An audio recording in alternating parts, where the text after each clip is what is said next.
أشهد أن لا إله إلا الله وحده لا شريك له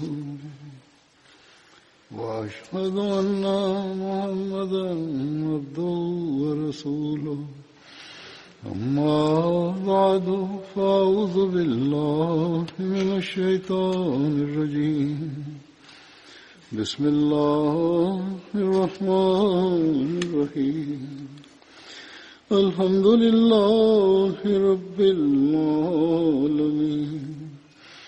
الرحمن الرحيم مالك يوم الدين إياك نعبد وإياك نستعين اهدنا الصراط المستقيم صراط الذين أنعمت عليهم غير المغضوب عليهم ولا الضالين.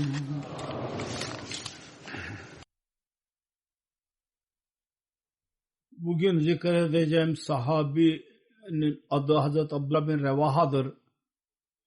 Hazreti Abdullah'ın babasının adı Revaha bin Salibe idi. Annesinin adı Kabşa bint Vakid bin Amr idi. Ansar kabilesi Hazrec'in Banu Haris bin Hazrec'inden idi. Hazreti Abdullah bin Revaha Beyt-i Akba ya da ortak idi. Banu Haris bin Hazrec'in lideri idi. Künyesi Ebu Muhammed idi. Bazı kimseler Ebu Revaha ve Ebu Amr dahi beyan ettiler. Ansar'ın bir adamından rivayet edilmiştir.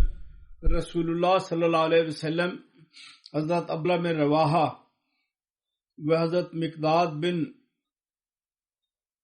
arasında kardeşlik muvakat yani kardeşlik alakası kurduydu. İbn-i Sa'd'e göre kendisi Resulullah sallallahu aleyhi ve sellem'in katibi idi. Vehyin yazanı. Hazreti Abdullah bin Revaha Bedir, Uhud, Handek, Hudeybiye, Hayber ve Umretul Qada adlı ile birlikte bütün gazvelerde Resulullah sallallahu aleyhi ve sellem ile birlikteydi. Katıldı bütün gazvelere. Gazve-i Mu'ta'da şehit düştü. Gazve-i Mu'ta'nın liderleri arasından bir lider kendisiydi. Bir rivayette vardır. Abdullah bin Revaha Resulullah sallallahu aleyhi ve sellem'in hizmetine çıktı. Resulullah sallallahu aleyhi ve sellem o zaman hutbe veriyordu. Hutbe esnasında buyurdu, yere otur.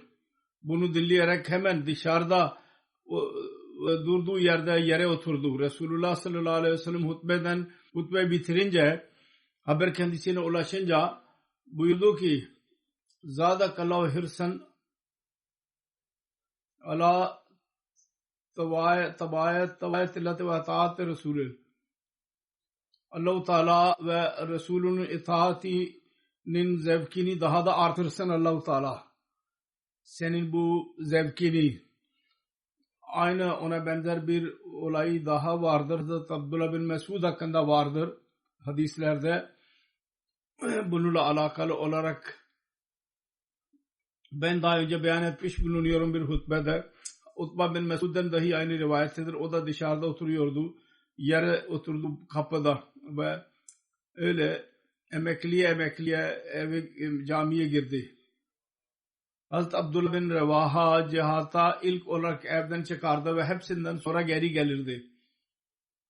Hazreti Ebu Derda diyor ki ben Allah-u Teala sığınıyorum. Abdullah bin Revaha'nın zikrini yapmadığım günden o önden benim göğsüm üzerine elini koyardı. Her ne zaman görüşürsek, her gün görüşersek öyle bir durumu vardı ki onun zikri mutlaka yapılmalı. Sonra diyor ki her ne zaman karşıdan gelirse benimle görüşmek için yahut benimle görüşürse Abdullah bin Revaha benim göğsümün üzerine eli koyardı ve geri gittiği zaman benim omuzlarının arasında el koyardı ve dedi ki Ya Uveymer İclis falanomen saatan İbni Uveymer otur biraz imanımızı tazeleyelim. Biz otururduk ve Allah'ın zikrini yapardık. Allah-u Teala istediği kadar. Sonra Hazreti Abdullah bin Ravaha derdi ki ey Uveymer bu iman meclisleridir. Hazreti İmam Ahmed'in kitabı Kitab-ı Zuhud'da beyan edilmiştir. Hazreti Abdullah bin Ravaha bir arkadaşıyla görüşürsek derdi ki gel Rabbimize iman etmenin hatırasını tazeleyelim. Bu arada Resulullah sallallahu aleyhi ve sellem buyurdu Allah-u Teala İbn-i Revaha'ya merhamet eylesin.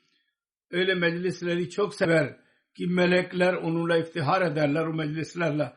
Hazreti Ebu Hureyre'den rivayet edilmiştir. Resulullah sallallahu aleyhi ve sellem buyurdu Ne'mer raculu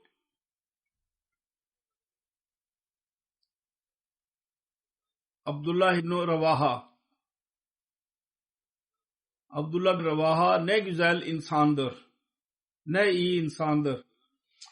Hazreti Abdullah bin Ravaha Fayber Hattı fethinden sonra meyveleri hesap yapmak için Resulullah sallallahu aleyhi ve sellem gönderdi. Bir seferinde Hazreti Abdullah bin Ravaha o kadar hastalandı ki bayıldı. Resulullah sallallahu aleyhi ve sellem'in kendisini iade etmek için geldi ve dedi ki ya Rabbi eğer bunun zamanı geldiyse ölüm zamanı onun için kolaylaştır işini. Ölüm zamanı ise eğer onun vakti mev'ud vaat edilen saat gelmediyse ona şifa ver ya Rabbi. Bu duadan sonra Hazreti Abdullah'ın ateşi azaldı. Azalma gördü. Dedi ki ya Resulallah sallallahu aleyhi ve sellem benim annem diyordu ki ben hastaydım eyvah benim güvendiğim zat bir zat görüyorum sen gerçekten öyle misin? Ben dedim ki evet. O bana gurz vurdu demirden. Bir rivayet daha güzeldir. O diyor ki melek elinde bir gürüz vardı. Bana soruyordu. Sen öyle misin? Ben senin annenin söylediğin gibi sen dağılsın ve benim güvencemsin. Bu şirktir. Hazreti Abdullah bin Ravaha diyor ki eğer ben derdim ki evet öyleyim mutlaka bana vuracaktı gurz. Beni dövecekti melek. Kendisi şair idi. Ve Resulullah sallallahu aleyhi ve sellem tarafından muhaliflerin behude sözlerine cevap veren şairlerden biriydi. Onlardan birkaç tane şiir böyledir. İnni teferrastu fikal khayra arifu vallahu ya'lamu ma khanenil basar antan nabiyyu ve men yuhram şefaatah yevmel hisabe fakat adri bihil kadar ve sabbat Allah ma ataka min hasanin tasbita Musa ve nasran kallazi. Ben kendi mukaddes zatında Resulullah sallallahu aleyhi ve sellem'in zatında iyilik tanıdım ve Allah biliyor. Benim gözüm asla aldanmadı. Siz peygambersiniz. Kıyamet günü kim şefaatinizden mahrum edilirse kaza ve kader onun değersiz kıldı demek ki. Allah Teala sebat versin bize size verdiği iyilikler üzerine. Nasıl Musa'ya sabit kadem tuttuysa ve size yardım etsin. Nasıl ki eski peygamberlere yardım ettiği gibi. Resulullah sallallahu aleyhi ve sellem bu şiirleri dinleyerek dedi ki ey İbn-i Ravaha Allah-u Teala sana sabit kadem yapsın. Sebat versin sana. Şam bin Urva demiştir. Allah-u Teala ona bu dua bereketiyle sebat verdi. Sonunda şehit oldu. Ve cennet kapıları kendisi için açıldı. Şehit olarak içeri girdi. İbn-i Sa'd'ın rivayetidir. Bu ayet indiği zaman وَشُعَرَاءُ يَتَّبَعُهُمُ الْغَاوُونَ ve şuarâ yettabihumul gâvûn. Şiirlere gelince yalnız sapık kimseler onlara tabi olurlar. Hazreti Abdullah bin Revaha dedi ki Allah-u Teala iyi biliyor. Ben onlardanım. Ve Allah-u Teala bunun üzerine bu ayet indirdi. İllellezîne âmenû ve amilus salihat. İman edenler ve amel-i salih yapanlar dışında. Onlar müstesna. Mucib-u Şuara'nın yazarı yazıyor Abdullah bin Revaha cahiliye zamanında dahi çok değerli bir insan idi. Ve İslam'da dahi yüce bir mertebeye sahip idi. Resulullah sallallahu aleyhi ve sellem'in şanında bir şiir Hazret Abdullah öyle dedi ki kendisinin en iyi şiiri olarak beyan edilir. Kendi kalp durumunu en iyi beyan eder. Hazret Abdullah bu şiirde Resulullah sallallahu aleyhi ve sellem'e muhatap olarak dedi ki لَوْلَمْ تَكُنْ ف۪يهِ آيَاتٌ مُبَيَّنَةٌ كَانَتْ بَدِيهَتُهُ الْاُنْبِيكَ بِالْخَيْرِ بِالْخَبَرِ. Eğer Muhammed Mustafa sallallahu aleyhi ve sellem'in zatı hakkında apaçık ayetler ve mucizeler olmasaydı kendisinin zatı gerçeği öğrenmek için yeterliydi. Hazreti Abdullah bin Revaha cahiliye devrinde okuma yazmayı biliyordu. Halbuki o devirde Araplarda yazmak çok az idi. Kitabet Bedir gazvesinin sonunda Resulullah sallallahu aleyhi ve sellem Hazreti Zeyd bin Harisa'yı Medine'ye doğru ve Hazreti Abdullah bin Revaha'yı Avali'ye doğru zaferin müjdesini vermek için gönderdi Bedir sahasından. Avali Medine'nin üst tarafında bir bölgedir. 4 ile 5 mil arasındadır. Orada birkaç kabileler yaşıyordu. Hazreti Said bin Cübeyr'den rivayet edilir. Resulullah sallallahu aleyhi ve sellem Haram Camii'ne girdi. Hacer-i Asved'i öpüyordu. Kendisiyle birlikte Hazreti Abdullah bin Revaha dahi vardı. Kendi devesini tutuyordu ve bu şiir okuyordu.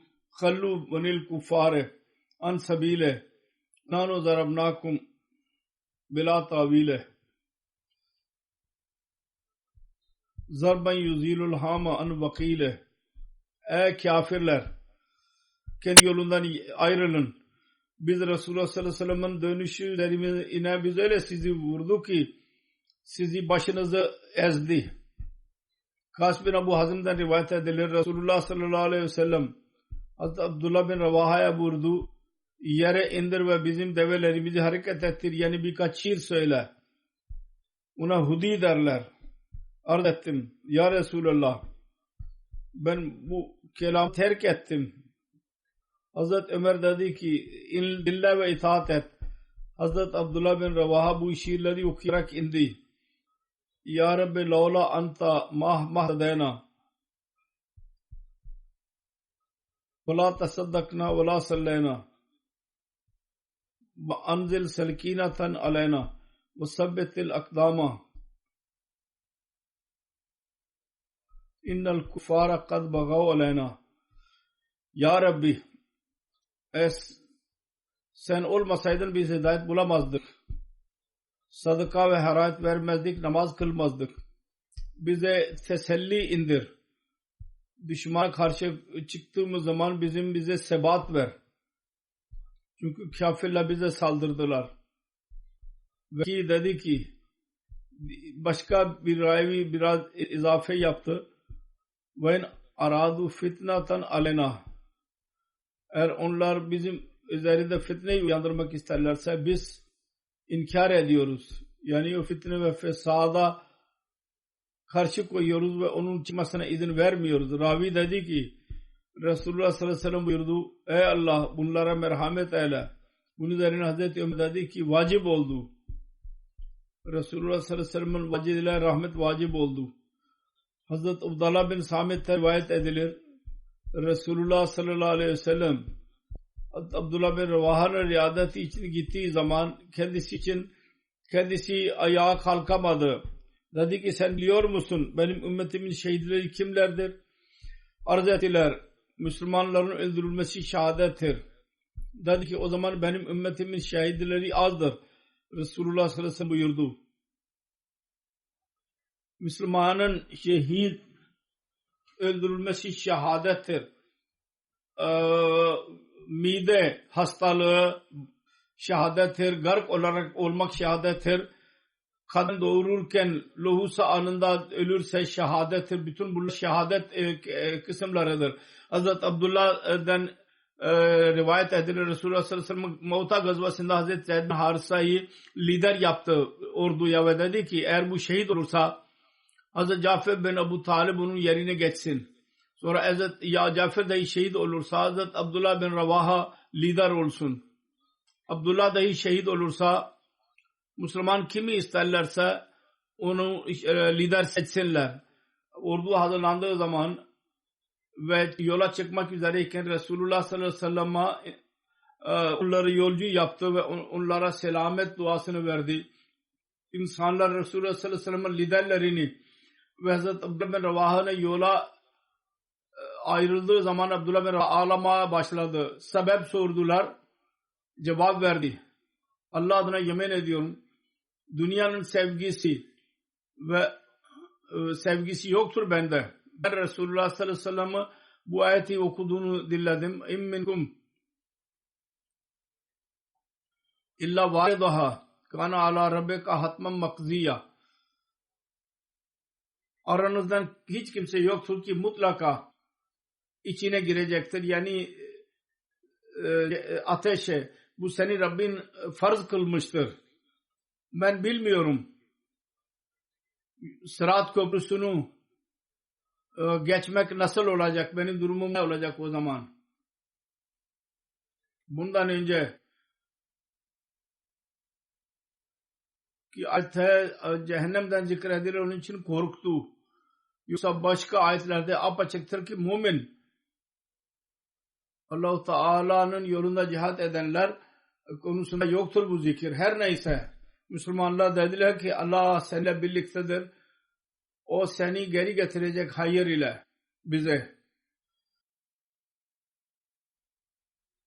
Tefsir-i Sagir'in haşiyesinde yazılıdır. Tefsir-i Kabir'de her iki şekilde vardır. Müminler için değil kafirler içindir. Fakat Mesih Maud Aleyhisselam hadislerden bu konuda şerh yapmıştır. Özeti böyledir. Tefsir-i Sagir'de yazılıdır. Kur'an-ı Kerim'den daha fazla anlaşılıyor ki cehennem iki çeşittir. Bir bu dünyanın ve bir gerçek gelecek cihanda. Dedi ki herkes cehenneme girecek.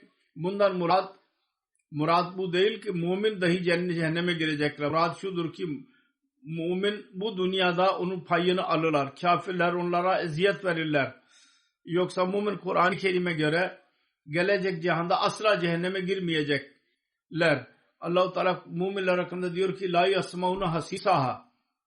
Müminler cehennemden o kadar uzak duracaklar, onun sesini dahi duymayacaklar. Kısacası müminlerin cehenneme girmesinden murad bu dünyada eziyet duymalarıdır. Sıkıntıya girmeleri. Resulullah sallallahu aleyhi ve sellem ateşi dahi bir çeşit cehennem olduğunu beyan etmişti. Cehennem ateşi. Dedi ki Allahumma hazzu kulli mu'mine minen nar. Ateş cehennem ateşinin bir parçasıdır. Her mümin için. Detayı vardır. Müslümanlar, müminler yola çıkardılar. Düşmanın dışarından Allah-u Teala seni korusun. Abdullah bin Ravaha bu şiirleri okudu. Lakinnani as'alu rahmana mağfira ve zarbatan zata harbin yakzifu zabada avtanatan bi yadeh harrana mücahida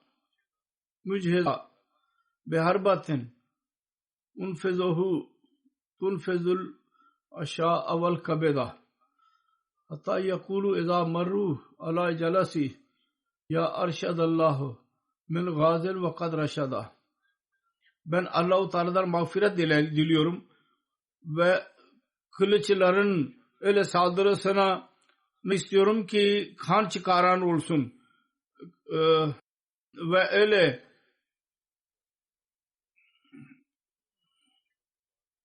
kafirlerin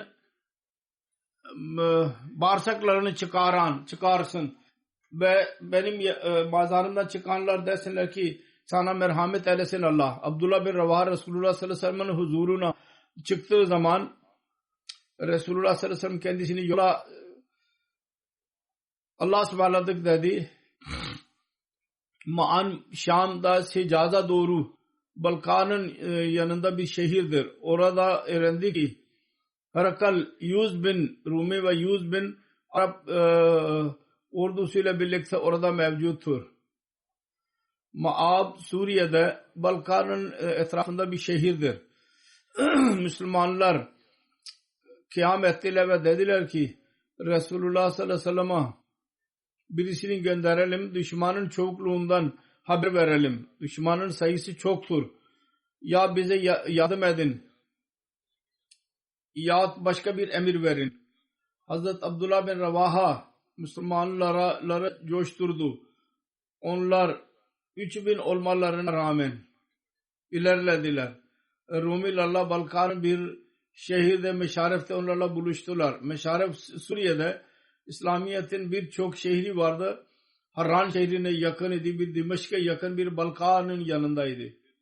Sonra Müslümanlar oradan Muta'ya doğru geri çekildiler. Hazreti Enes'ten rivayet edilir. Resulullah sallallahu aleyhi ve sellem Hazreti Zeyd ve Cafer Abdullah bin Ravaha'nın şehit olduğunu haber vermişti. Şehit olacaklarını insanlara. Onlara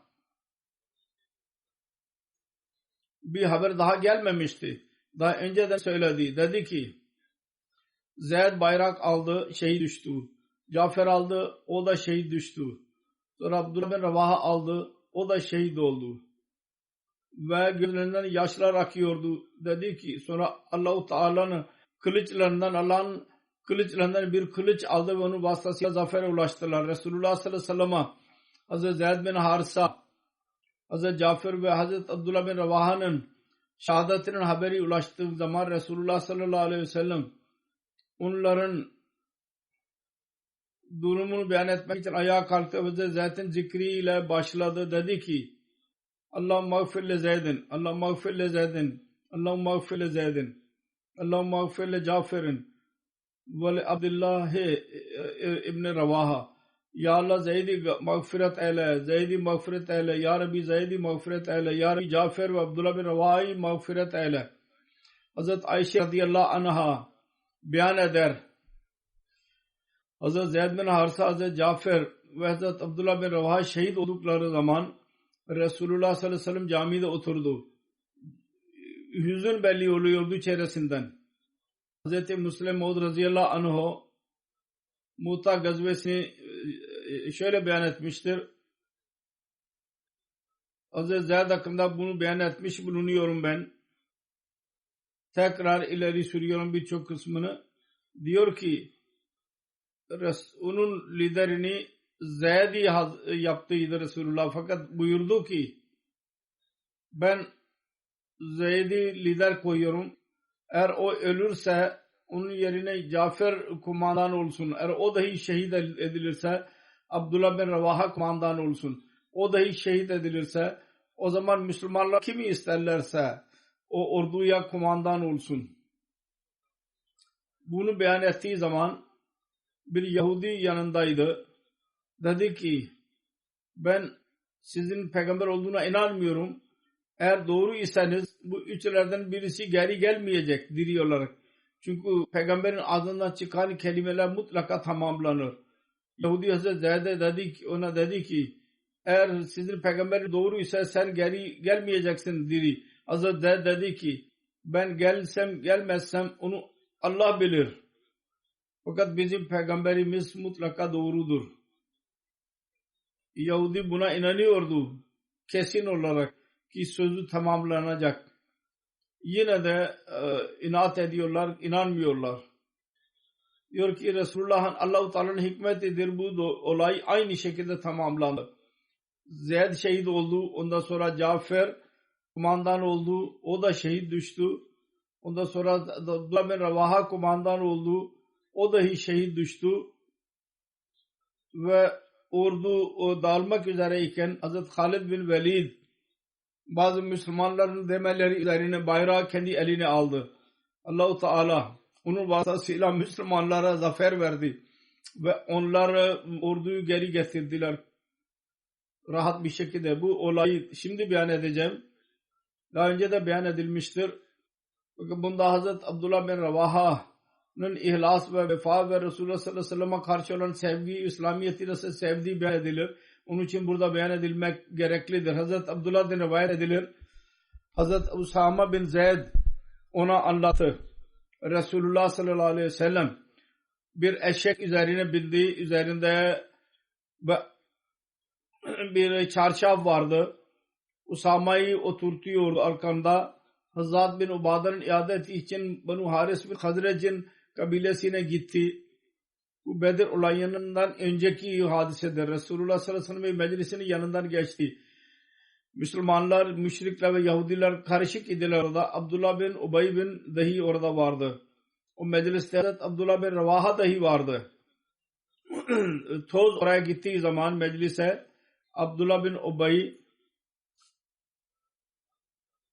burnunu kapattı çarşafıyla, dedi ki bize toz atma, koparma. Resulullah sallallahu aleyhi ve sellem onlara selamun aleyküm dedi, sonra durdu ve indi ve Allah'a doğru onları çağırdı ve onlara Kur'an okudu. Abdullah bin Ubay dedi ki ey insan, bu doğru değil. Söylediğin doğru ise bizim meclislerimizde bize eziyet verme. Kendi evine geri dön ve her kim gelirse ona beyan et. Hazreti Abdullah bin Ravaha hemen arz etti. Ya Resulallah, siz bizim meclislerimizi teşrif buyurun. Biz istiyoruz. Ve asla korkmadı. Hiç kimseye aldırış etmedi. Sonra kavga dahi oldu ama her neyse onun öz bir karakteri vardı. Hazreti İbn Abbas'tan rivayet edilir. Hazreti Resulullah sallallahu aleyhi ve sellem bir eshabları gönderdiği bir sefer için, yolculuk için. Abdullah bin Ravaha vardı. Cuma günüydü. Diğer insanlar yola çıktılar. O dedi ki ben geri kalarak, Abdullah bin Ravaha dedi ki ben cuma namazını Resulullah sallallahu aleyhi ve sellem ile birlikte kılacağım ve ondan sonra ben gideceğim. Resulullah sallallahu aleyhi ve sellem ile birlikte cuma namazı kılıyordu. Onu görünce dedi ki sen niye gitmedin arkadaşınla birlikte? Arz etti, ya Resulullah, ben istiyordum ki sizinle birlikte cuma namazını kılayım. Sonra onlarla birleşeyim. Resulullah buyurdu. Yeryüzünde ne varsa eğer hepsini harcarsan onlar gittikleri insanların makamını elde edemezsin. Gittikleri insanların işleri Cuma'dan daha önemliydi. Cuma yolda kılabilirdin. Hazreti Ebu Derda beyan eder. Bir defa bir Resulullah sallallahu aleyhi ve sellem ile birlikte Ramazan ayında çok sıcak günlerde çıktık. O kadar fazla sıcak idi hava ki başlarımızı korumak için ellerimizle biz onu örtüyorduk. Biz aramızda kimse yoktu oruçlu Resulullah sallallahu aleyhi ve sellem dışında ve Abdullah bin Ravaha dışında. Hazreti Mirza Beşir Ahmed radıyallahu anhu beyan etti. Medine'nin ilk iş caminin yapımı idi. Resulullah sallallahu aleyhi ve sellem'in devesinin oturduğu yer Medine'nin iki Müslüman Sahal ve Süheyl adlı gencin malikihaneydi.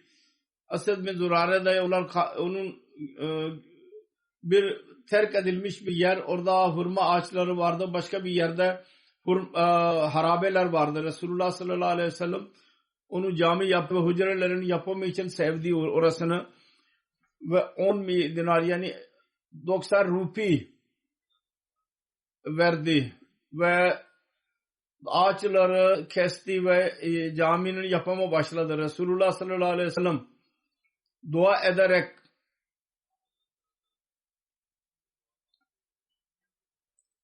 taş koydu ve Kuba Camii'nde olduğu gibi sahabeler, mimarlar ve işçilik yaptılar. Arada bir Resulullah sallallahu aleyhi ve sellem dahi kendisi dahi katılırdı. Bazen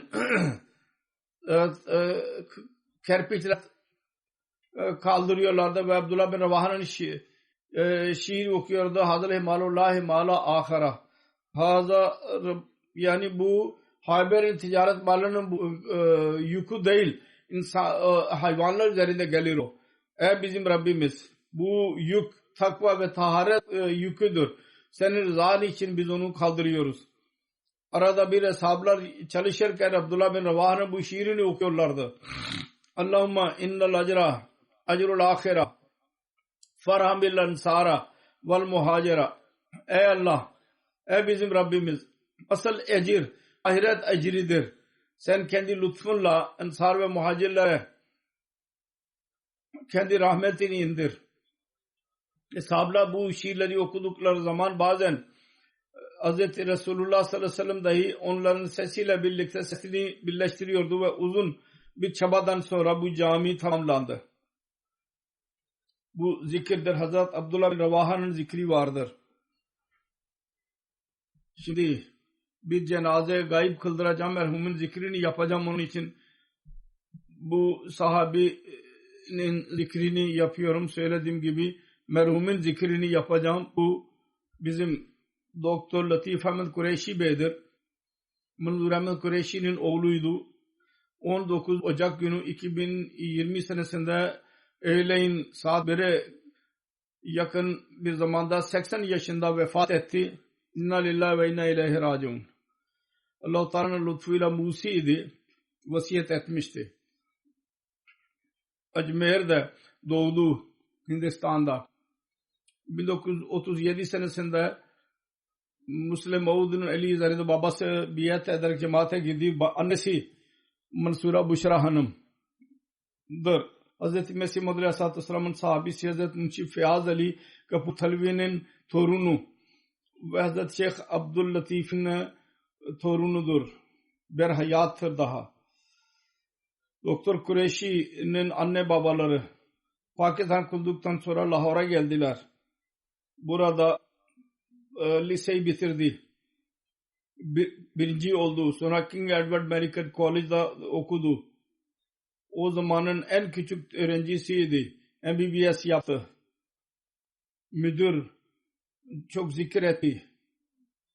1961 senesinde daha fazla tahsil için İngiltere'ye geldi. Burada önce çocukların hastalıkları arasında sonra MRCP diplomasını ele geçirdi. Somerset'te bir iş buldu. O da özellikle kalp uzmanı oldu. 1968 senesinde 3. halife rahimahullah Doktor Bey dedi ki siz bize ne zaman geliyorsun? Doktor Bey dedi ki ne zaman emrederseniz. Dedi ki gel. İngiltere'yi bırakarak Rabb'a geri döndü. Ve Fazıl Ömer Hastanesi'nde görev ve girdi. Sonra uzun zaman orada iş yaptı. 1983 senesinde müdür oldu Fazıl Ömer Hastanesi'nde. 87 senesinde görevde bulundu. 60 yaşında hizmet yaptı. 20 Ağustos 1998 senesinde emekli ayrıldı. Tekrar girdi işe ve 2000'e kadar Fazıl Ömer Hastanesi'nde görevde bulundu. Böylece hemen 30 seneye kadar Fazıl Ömer Hastanesi'nde görev yaptı. Latif Kureyşi vakfe zindagi bir doktor idi. Hayatını vakfetmiş bir doktor. Damul Ahmediye Merkeziye Ensarullah Merkeziye'de dahi değişik görevlerde bulundu. Hizmet etti. Bugünlerde Naib Sadr Ensarullah'ıdır. Meclis-i İftiha'nın 2 sene üyesi kaldı. 2 kitap dahi yazdı. Özellikle Pakistan'ın insanları içindir. Hifzane Sehet'in usulları ve başka bir kitap. Bunun karısı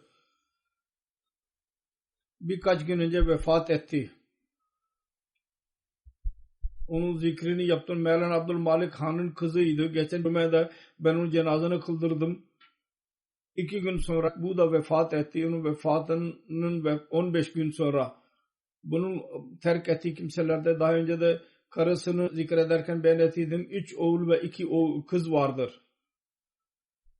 Bunun oğlu Ataul Malik, Doktor Ataul Malik diyor ki ben kendime geldiğim zaman babam teheccüd namazını hiç bırakmadı. Aynı şekilde annemiz bize diyordu ki evliliğinden teheccüd namazını hiç kaçırmazdı. 50 seneye kadar hiç ara vermeden teheccüd namazını eda etti. Anne hasta olduğu zaman babamız ona yardım ederdi. Yapılırdı kan tahlili için. Kan rahatsız olurdu fakat yine de teheccüdü hiç bırakmadı. Hastalıklara çok sempati gösterirdi. Fakirleri sever, yardım eden. Fakirler kendisine gelirlerdi, şifa bulurlardı. Birçok hastadan para dahi almazdı. Bazen kendi cebinden yardım ederdi. Daima nasihat ederdi ki şifa Allah-u Teala'nın elindedir. 3 oğlu doktordur. Onlara özellikle derdi ki daima hastalarınız için dua edin. Oğlu diyor ki birkaç defa ben babamın hastaları için dua istiyordum. Ertesi gün sorardı telefon ederek. Ben dua ettim. 1969 senesinde consultant idi İngiltere'de. Bütün parayı terk ederek Allah tevekkül ederek Rabb'a gitti ve inanıyordu Allah-u Teala bütün işler kendisi yapacak. Çocuklar yüksek tahsile yapacaklar. Allah-u Teala lütfetti ve asla darlığında bulunmadı ve çocukları yüksek tahsil gördü. Bugünlerde onlar Amerika'dadır. 3'ü Amerika'dadır. Anne babasına çok hizmet ederdi. Sonra kadar annesine yemek verirdi kendi eliyle ve ona bakardı. Söylediğim gibi annesi dahi bunun yanındaydı. Yaşıyordur daha. Oğlu diyor ki benim Amerika'ya gitmem üzerinde çok yardım etti. Bize çok hafsala verirdi. Gösterişten nefret ederdi. Daima sade hayat geçirdi. Her küçük büyük işten önce halifeye dua mektubunu yazardı ve istişare ederdi. İkinci oğlu Doktor Mahmud Kureyşi'dir.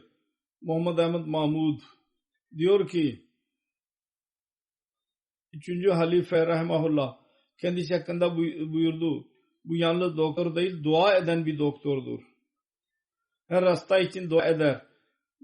İlaç yazmadan önce mutlaka Bismillahirrahmanirrahim yazdı ve Huve Şafi yazardı üzerinde. Aynı şekilde diğer doktorlara nasihat ederdi. Dua edin hastalarınız için. Şifa Allah'ın elindedir. Şimdi son olarak annem vefat etti. Şorkut'tan bir hasta geldi. Bir yere gidiyordu. Arabadaydı. Arabadan indi. Hastaya baktı ve ona ilaç yazdı. Hastalara kendi cebinden ilaç satın alırdı. Hastaları için. Kızı diyor ki bir kadın bana anlattı. Babası kalp krizi geçirdi. Evde tek başınaydı. Bu gitti, baktı. Çocuklara telefon etti. Çocukları eve gelmeyince kadar bırakmadı. Orada oturdu. Her sene İngiltere ve Kadiyan Jalsası'na katılırdı. Etmeyi çok severdi. Çok çabalık bir iş yaptı. Çabayla. Kızı diyor ki vefatından sonra bana dedi ki benimle birlikte annenin bütün işlerini yap. Tamamlanması üzerine o kadar teşekkür etti ki ben utanıyordum. Bir söz çalışırken bana diyordu ki kız çabuk bütün işleri tamamla çünkü benim elimde fazla zaman yoktur. Şu anda ben düşünemedim o zaman. Fazla sormadım. Çünkü rüyasını dahi anlatmıyordu bize ve daha sonra kardeşim dedi ki bir rüya gördüydü ve dedi ki benim zamanım çok azdır şimdi. Vefatından bir saat önce dahi sabahleyin 9'da 1'e kadar hastanede, klinikte hastalara bakıyordu. Eve geldi saat 1'de Mübarek Camii'nde namaz kılmak istiyordu. Abdest alıyordu.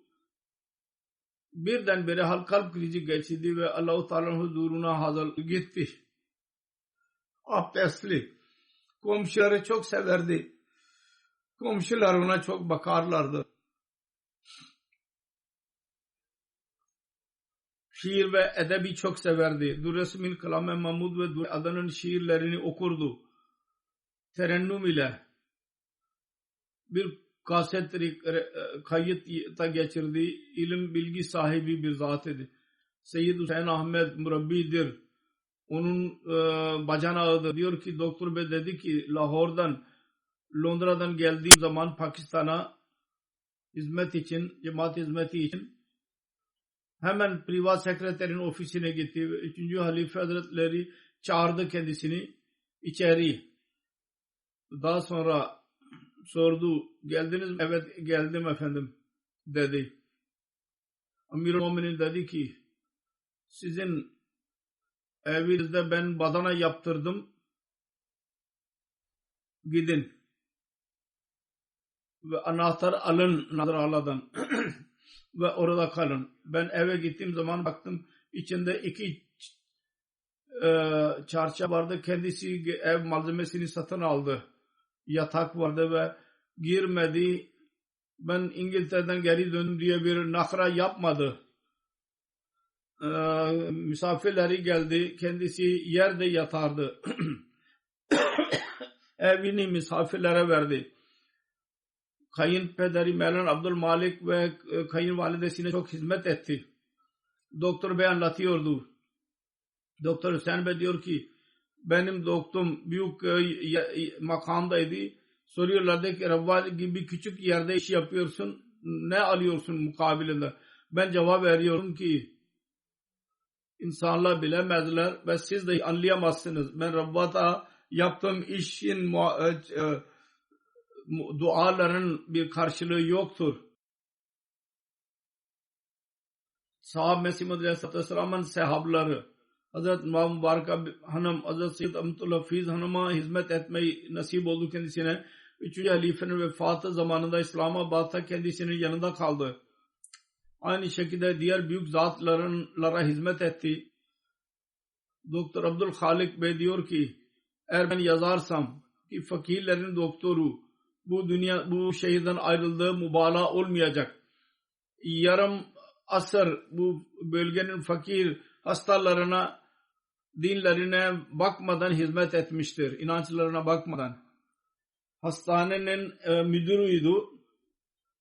Değişik eşyaların satın almak için kendisi giderdi ve araştırarak malzeme satın alırdı ve bütün gün geçerdi.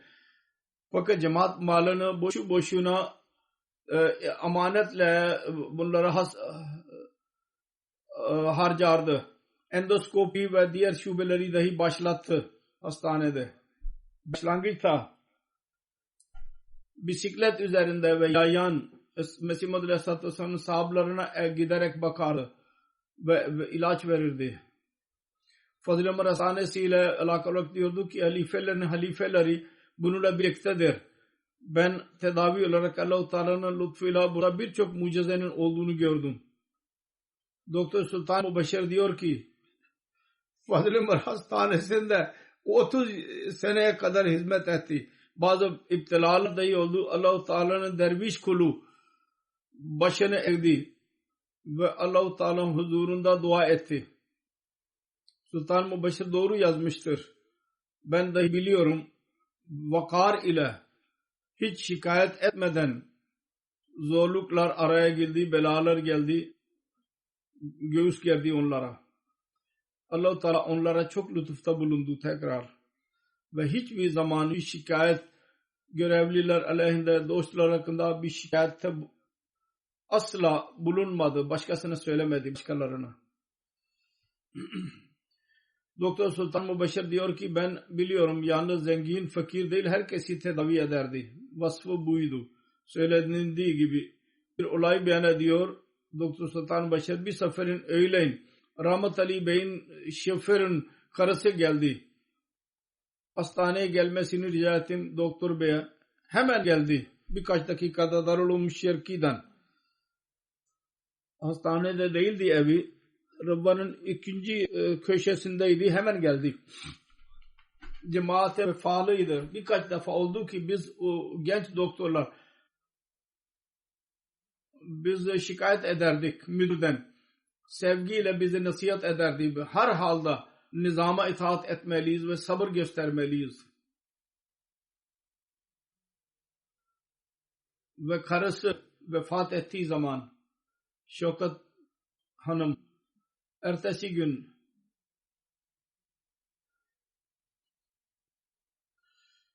velime vardı, iki yeğenin aynı gün.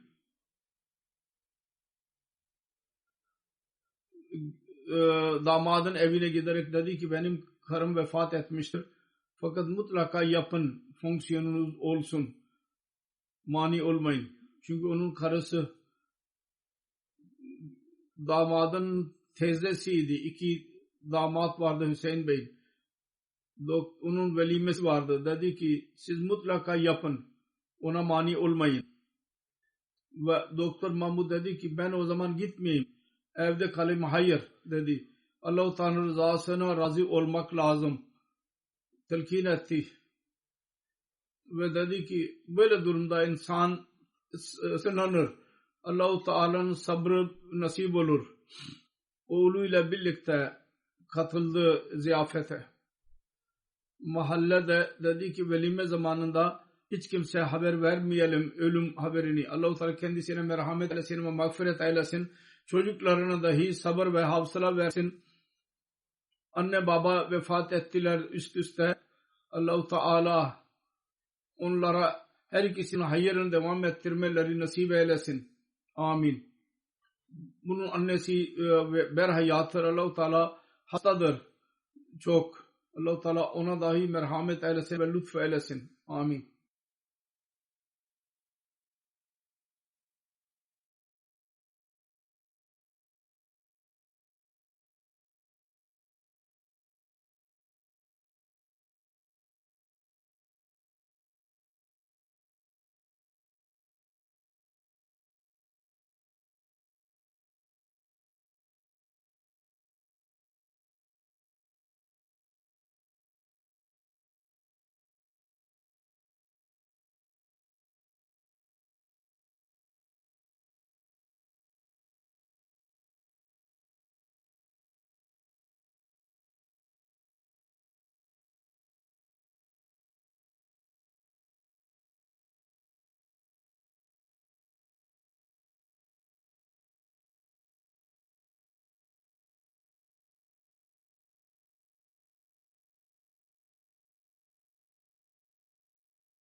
الحمد لله نحمده ونستعينه ونستغفره ونؤمن به ونتوكل عليه ونعوذ بالله من شرور أنفسنا